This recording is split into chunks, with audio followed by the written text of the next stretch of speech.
All right, it's 7 o'clock, and this is the September 27th, 2012 meeting of the Board of Mayor and Aldermen, Town of Farragut. We will start by rising for a moment of silence and followed with the Pledge of Allegiance.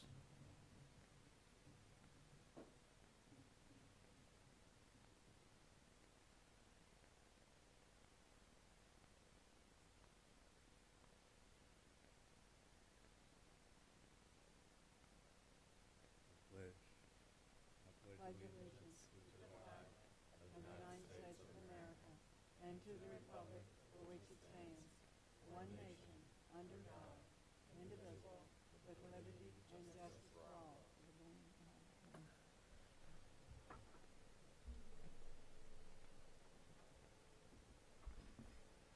First item is approval of the agenda. It is rather short tonight, so let's go ahead and approve it.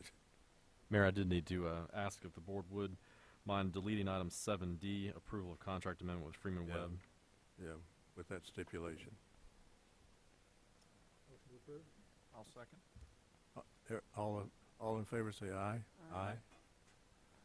Next item is the mayor's report, and we have another happy chore tonight to give away some more money.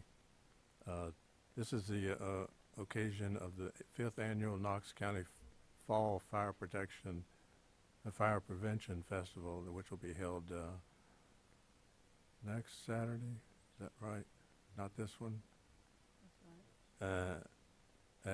At 9 o'clock to 3 o'clock at Tenova Medical Center. We have a number of people from the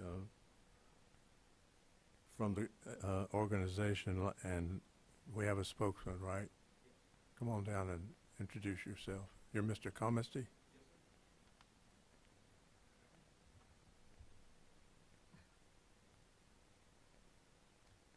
Evening, Your Honor, and Alderman, David, Gary. My name is Colin Comisty. I'm a fire prevention specialist with the Knox County Fire Prevention Bureau. I'm here joined tonight by Kathy Saunders, the Fire Marshal for Knox County, along with Herb Anders, the Vice Chair for the Knoxville Volunteer Rescue Squad, Dr. Russ Frazier, who sits on their board, and Captain Bobby Jones from the support unit.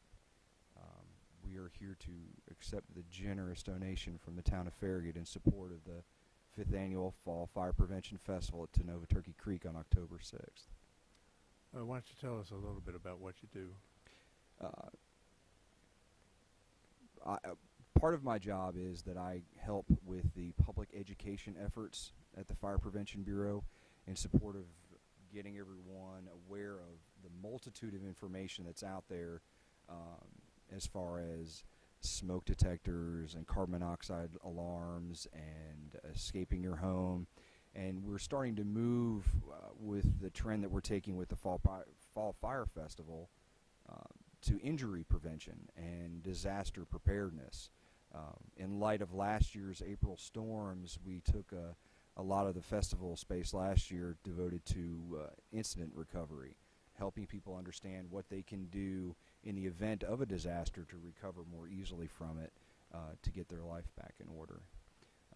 So every year it's my responsibility to put the festival together with the help of my counterpart, and this year has been once again a growing experience. Every year now it seems to get a little bit bigger, and we're just very glad that we had another Farragut business that was willing, Tenova Turkey Creek, willing to host it here on the west side of town. So we're really looking forward to it. And you're all volunteers, right? Actually, I'm a career firefighter. The rescue squad, they're all volunteers.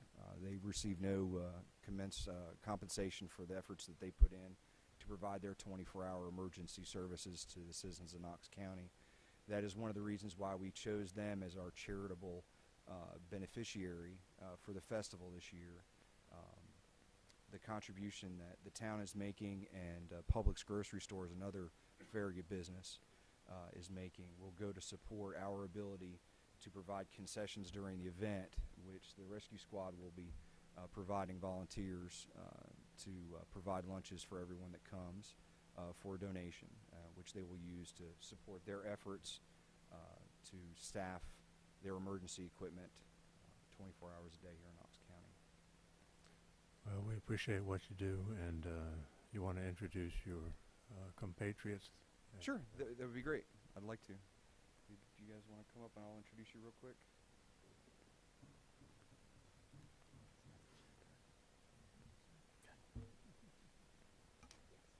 This is Herb Anders, Vice Chair of the Rescue Squad. This is Captain Jones, Police Support Unit, Dr. Frazier, and then my boss, Financial Service Officer. Thanks. Yes, Come to the festival, you might win something like this. So, welcome to all. Giveaways this year. It's going to be a lot of fun. The flyers only touch on stuff that we're going to do. There'll be a lot of exciting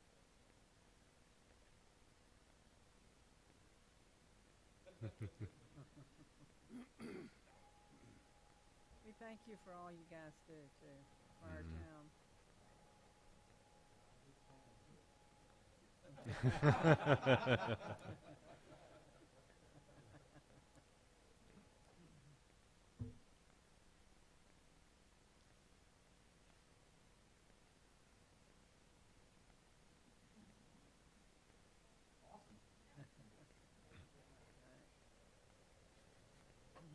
Good job, Colin. Thank you. Thanks, Tom. We appreciate it.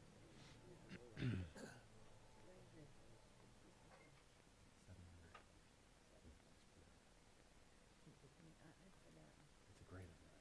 Tons Oh. of equipment out there. Kids will love it. Mayor McGill and Alderman, Town of Farragut, on behalf of the Knoxville Volunteer Emergency Rescue Squad, we thank you so much.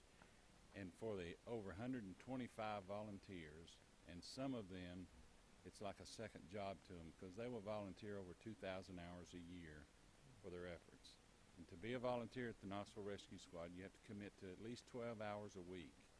And if you know how valuable your time is, what kind of a commitment it takes for these men and women to make that kind of commitment to the citizens of Knox County.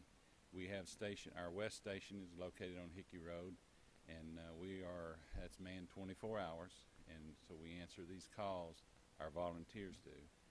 And it's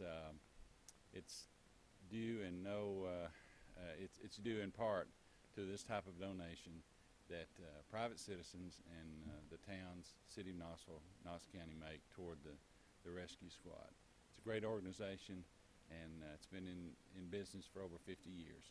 And we thank you and the citizens of the town of Farragut for this generous gift, and we promise you that we'll use it in a very worthwhile manner. Thank you very much. Thank you. Thank you, and it occurs to me that there's a reason that Tennessee is known as a volunteer state. We also are volunteers in these positions. So, thank you for what you do, and good luck with your festival. Next item is approval of minutes from September the 11th. Citizens Forum. I don't know if we have any. Citizens Forum. We have no one signed up. All right. So as I said, next is approval of minutes. I move for approval of the minutes as written. Second. All in favor, say aye. Aye. Aye. Any opposed? I was not at that meeting. I will as well. Next item is ordinances, and we have two ordinances, both of which are second reading, so we've already passed these one time. First one is a public hearing and second reading of Ordinance 12-13, an ordinance to amend the text of the zoning ordinance of the town of Farragut, Tennessee, Ordinance 86-16, as amended by amending Chapter 3, Section, what is that, 13? General Commercial District C1B to permit retail car businesses, rental car businesses, as an allowed use as authorized pursuant to Section 13-4-201 Tennessee Code annotated. Any discussion? At the last meeting, you all approved this, so that's why it's here before the second reading, but the applicant were very patient with us as we worked through this ordinance at the Planning Commission, and we workshopped this twice and then voted on it. But ultimately, the ordinance before you does permit the retail, rental, and leasing of automobiles within the C1 district, provided the businesses are located in a freestanding building, and that if the premises are fenced, that the fencing would be decorative and not exceed 3 feet in height, and that you could see through the fencing. The Planning Commission recommended unanimously in favor of this ordinance, and staff also recommends approval of this ordinance. I had one question. Again, I apologize, as I'm sure this was asked at the last meeting that I was absent from, but if you could give us a couple of examples of decorative fencing, what does that actually mean, decorative fencing? It can be like a wrought iron or a metal but black painted kind of barricade, whether it be just posts with a chain across, or whether it be like a railing type with the spokes horizontal or vertical, something to that effect. What we're looking for is something that isn't like chain link or barbed wire or something like that. So we were just looking for something. What they said during the Planning Commission meetings was that the concern is they don't have a problem with vehicles being broken into. It's more of an issue of the vehicles driving away. So they just need some kind of barrier to prevent the free escape of vehicles out of the parking lot. Thank you. Any other discussion? I'll move for approval. Second. All in favor say aye. Aye. Aye. Any opposed? Congratulations. And welcome to Farragut, finally.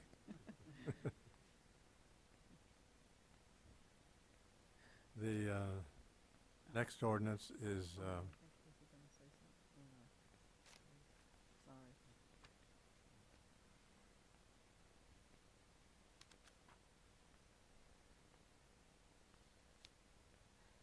okay. Next ordinance is ordinance. I can't speak tonight. Sorry.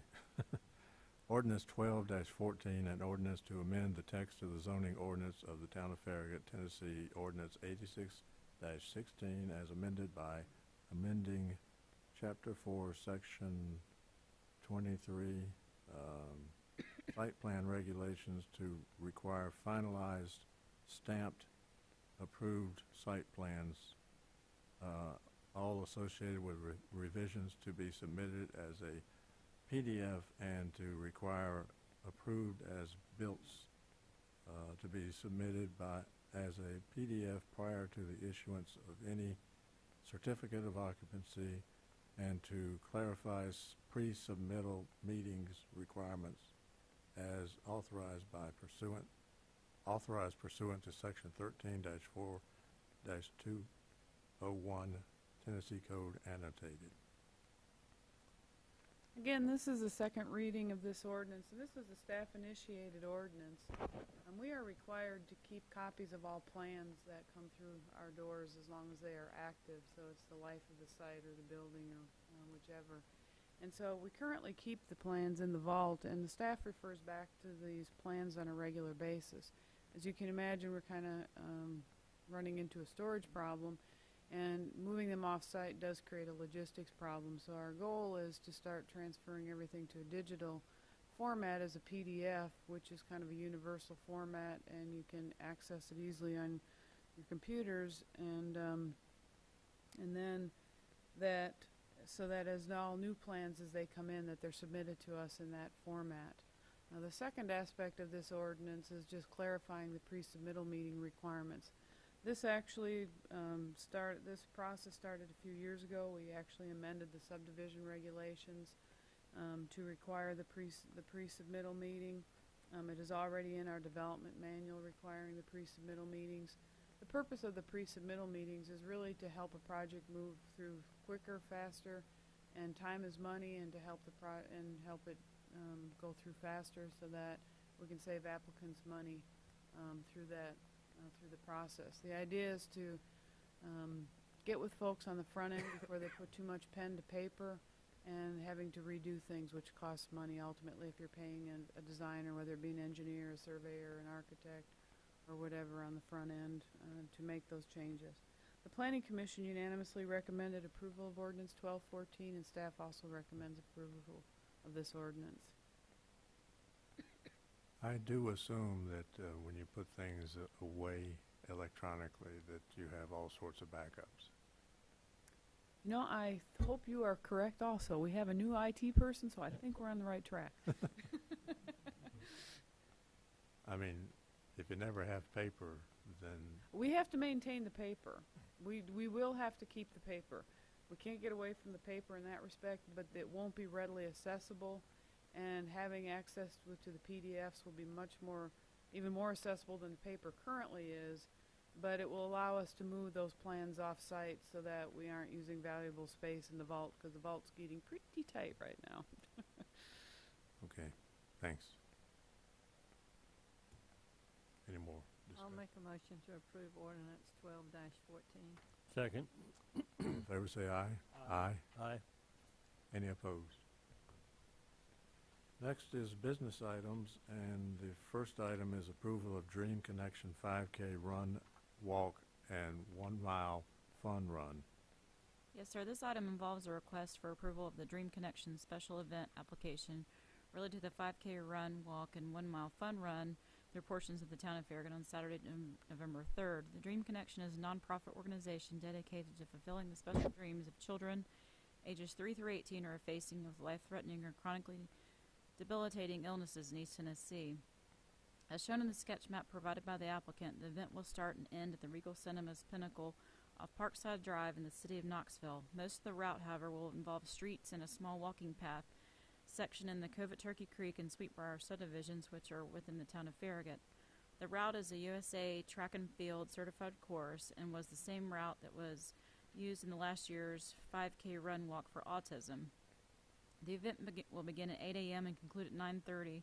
All staging facilities, including 3 portable restrooms, will be located on the Regal Cinemas property.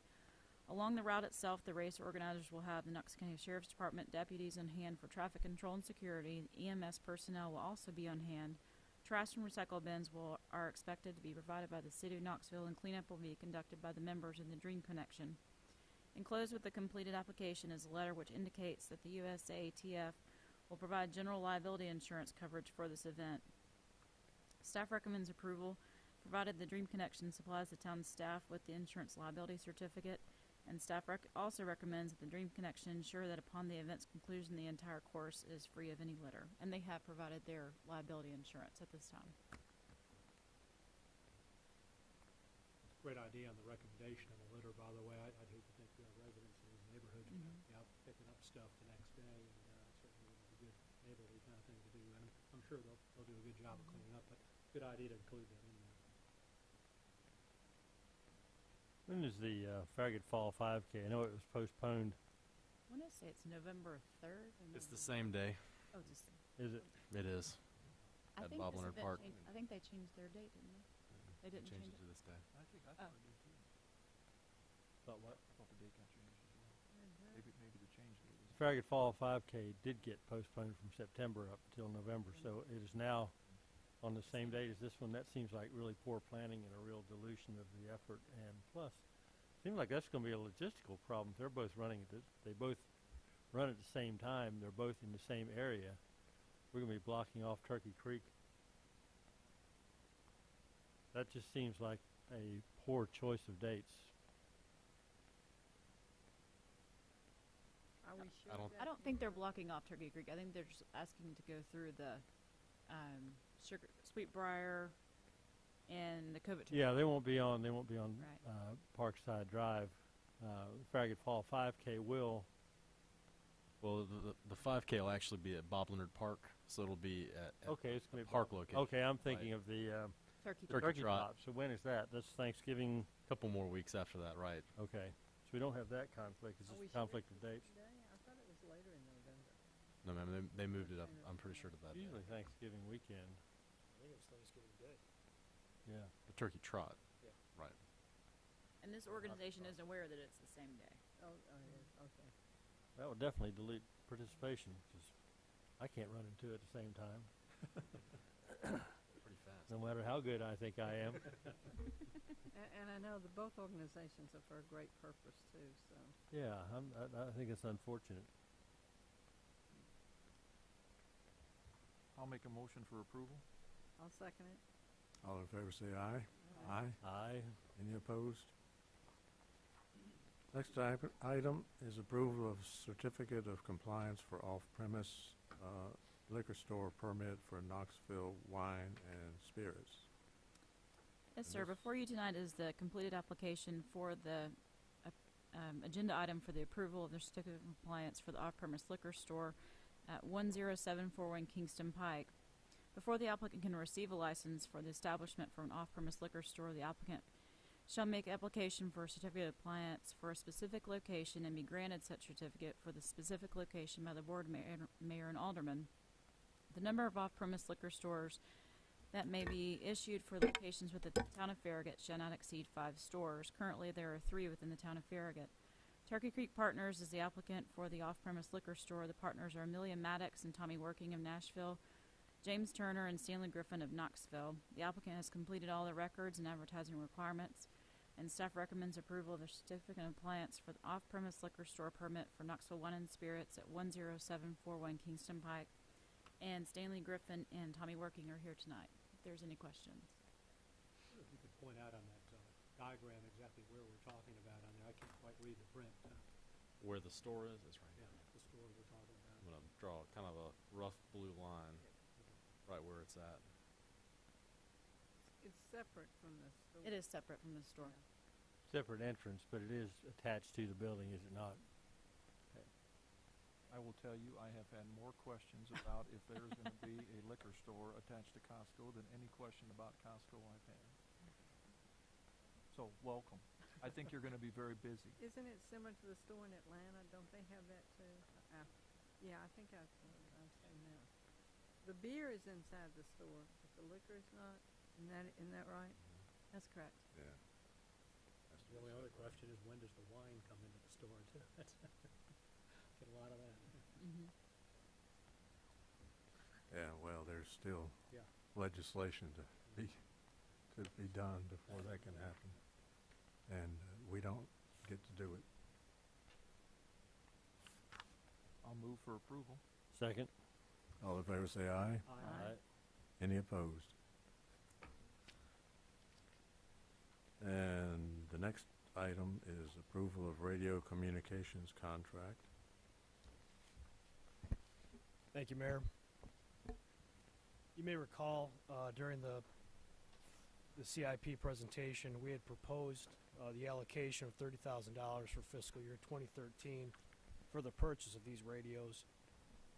Prior to that, in the planning phase, and actually going back to 2007 in our emergency management plan, Dan Johnson recommends, he's our fire marshal, recommends the purchase and installation of the interoperable radios. And basically, the item on tonight's agenda is for that purchase.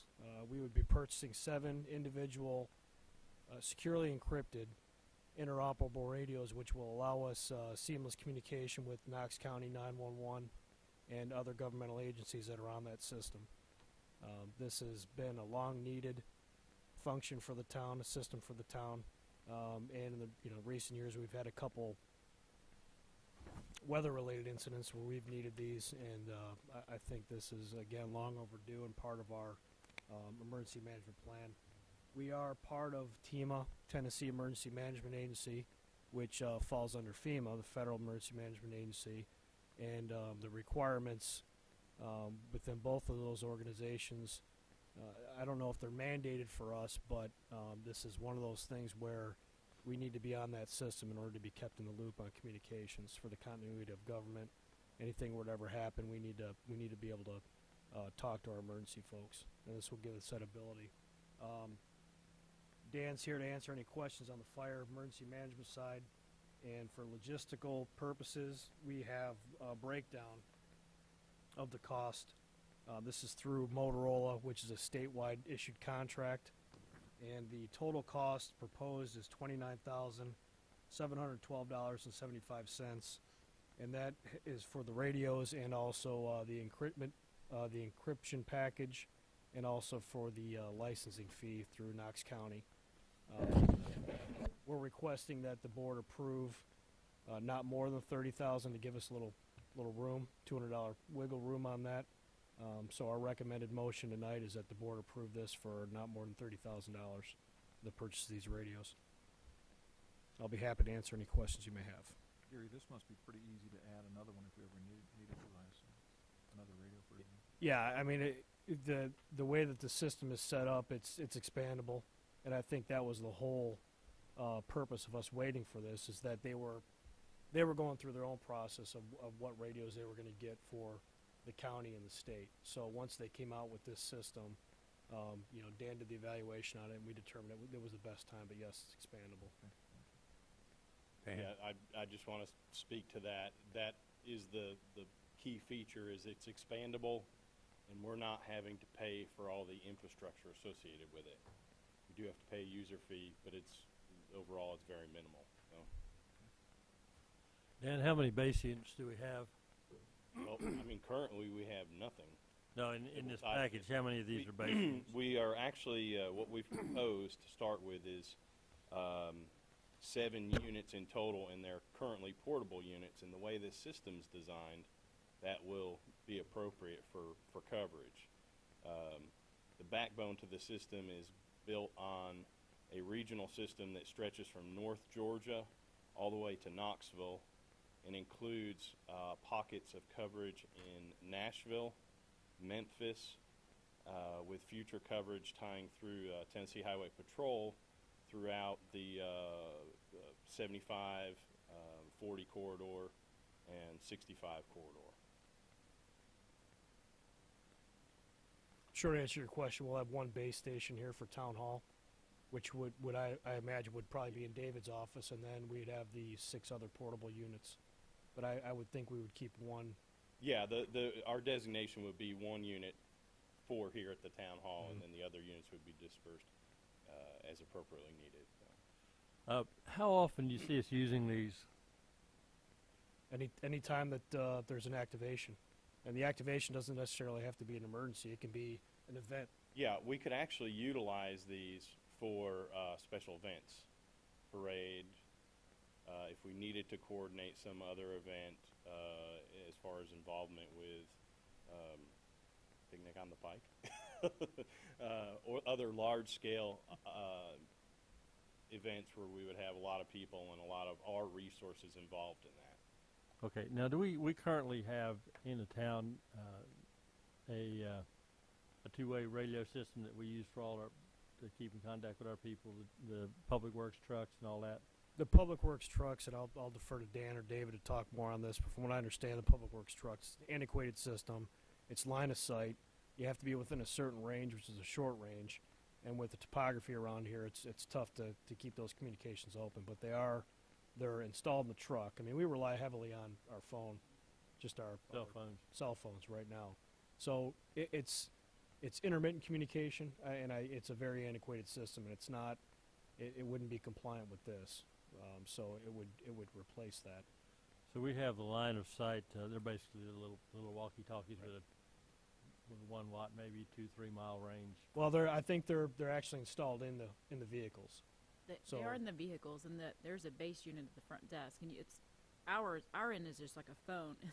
It's like a dial phone, and you just click up. But I don't think it has to be line of sight. It's just truck to truck. It's like a CB radio, is what it is. Yeah, it's not a regulated channel. It's not encrypted. Yeah. You have to be within a certain range. It's you can hear the same truckers stuff you would buy over at and that if you wanted to get the little handheld. Right. radios. I was going to say, and that system needs to be upgraded as well because it's very antiquated. Yeah. The guys hardly ever use it because it's just so hard to get on there and actually get somebody on those CB radios. So that's something in probably next year's budget we'll look at trying to upgrade those. But they are not nearly as expensive as these radios because they can run on a less frequency, not as high a frequency, and they're not connected to FEMA and TEMA and all those different things. Is that not something that we could just completely get rid of and go to push to talk on our cell phones or something, and just instead of having duplicate systems here, which sounds like we're going to have, just get rid of the CB system and go to push to talk like Nextel or Sprint or one of those on their cell phones? Well, the purpose of this system would be for the communications with all the other agencies that are within TEMA. I understand that. 911. I think for purposes of the radios that are in the cars right now, or the administrative stuff, that may be a viable solution. I don't know. We haven't done any research on that. But I think those two need to be separate, because these are going to have to be very closely guarded radios. We're not going to just hand these out and people are going to be driving around leaving them in the cars. I mean, these are, they're secure, they're encrypted. They have direct access to 911, and we're not going to have these things out rolling around unless we need them. Well, that's kind of what I was getting at in a roundabout sort of way. Is how much do we really need this many of them, if we're going to have very infrequent use, and we have other ways to get a hold of people where we could patch them through. We could actually do audio over one of these radios from the base station over push to talk to all our people in the field. I'm just wondering if we don't have if it's an overkill to start off with. I think the issue with something like this is, correct me if I'm wrong, but this operates on a whole different type of system. I mean, if this is a system we hope we never have to use. Right. And with cell phone service goes down, this does not rely on that, correct? Correct. And I understand where Alderman Markley's coming from, and that, as David said, that can be addressed at a different level, not necessarily this level, utilizing some of the same backbone perhaps, but at a different level, a different tier. This is for continuity of services in an emergency situation, or for continuity services when, if we have cell phone loss, which all of us rely on our cell phones so much nowadays. Yeah. Take your cell phone, put it in the drawer for half a day, and see how you do. This is a big dollar, but I will right. tell you, after those tornadoes that tore through Alabama and Joplin, Missouri, you hope those things never happen, and hopefully it never hits our community. But if it does, we're not going to have cell phone service. Without this type of equipment, we're going to have zero communication. That's correct.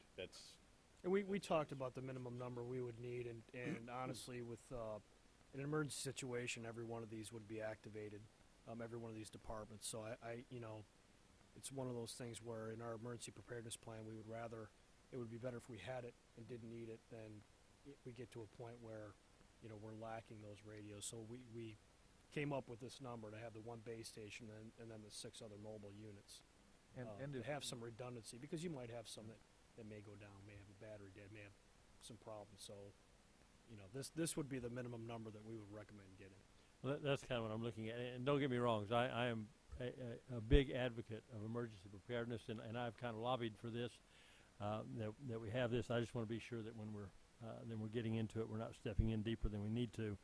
And you make a very good argument. If the cell phone towers are down, which does happen. I was in Wichita Falls in 1979. We had the tornado that blew away half the town there, and there was no power in the entire town. It cut the main power line into town. There was no telephones for weeks, and that was before cell phones. So it was. I can see the importance of that, and I appreciate that clarification. But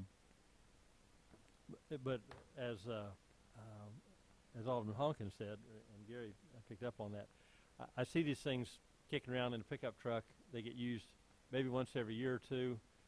Batteries go dead or deteriorate. People forget where they are. Where Gary and I are working on a plan to make sure that maintenance occurs and they're in the positions that they're supposed to be in. Okay. So that will. Yeah, I think that's crucial. We're talking about basically a $4,000 investment per unit, and yes, sir. You don't want them yes, sir. bouncing around on the floorboards under. No, exactly. That we had a discussion about that very thing, in fact. So. Follow up on that's kind of long question I had was, what's the shelf life of these things? And it's a fairly expensive per these requests, but how long do these last versus another request for similar upgrades? I would say with the equipment specified, we would be looking at no less than 10-year shelf life. The batteries themselves may have to be replaced, but as far as the equipment, we're trying not to buy 2-3 generations back, and of course associated with that is a cost, but so that we don't work ourselves out of a long-term piece of equipment, so that we're not looking 2-3 years down the road to, oh well, it doesn't work now. So, but that's what we tried to look at when we looked at the whole picture.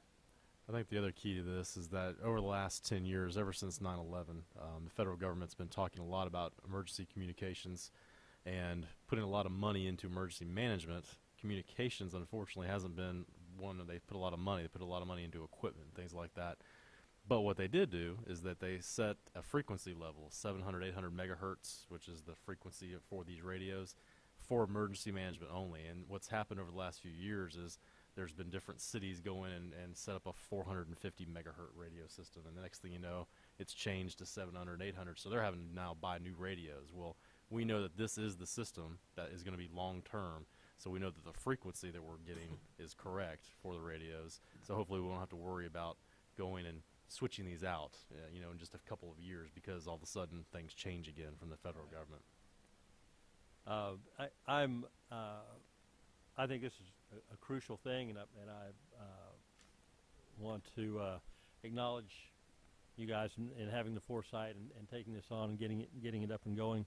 I do want to stress that we do have a plan in place, that these are very carefully monitored, maintained, and kept in working order all the time, and we'd probably like to see a report, at least annually, on their state and condition and operability and training. There'll have to be training that goes with this. Oh yes. So we want to be sure that we have a full plan in place. I have one other observation. The handheld units, they probably go in a drop-in charger, a base that set them in. The base unit itself, do we have backup power for it? I think that'll be crucial in an emergency event. Does Town Hall, do we even have a backup generator for the town for our crucial systems? We don't have a backup generator. We do have backup battery systems for the computers and so forth. But yeah, I don't think we have any kind of full-blown generator system. We would probably utilize a UPS, as we do for a lot of items that Gary's referring to for this, which would not be a long-term solution, but a short-term solution in the event. But okay, do we have a backup as part of this system? Do we have a UPS specified in there? No, right. No, we don't.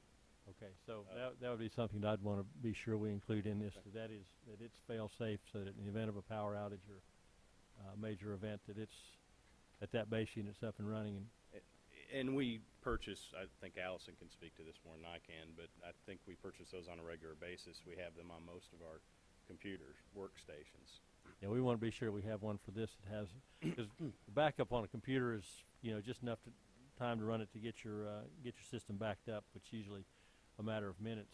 But this may need to be up and operating for hours, days, who knows, depending on the type of event we experience. So it should have some sort of a. We can address that then. Okay.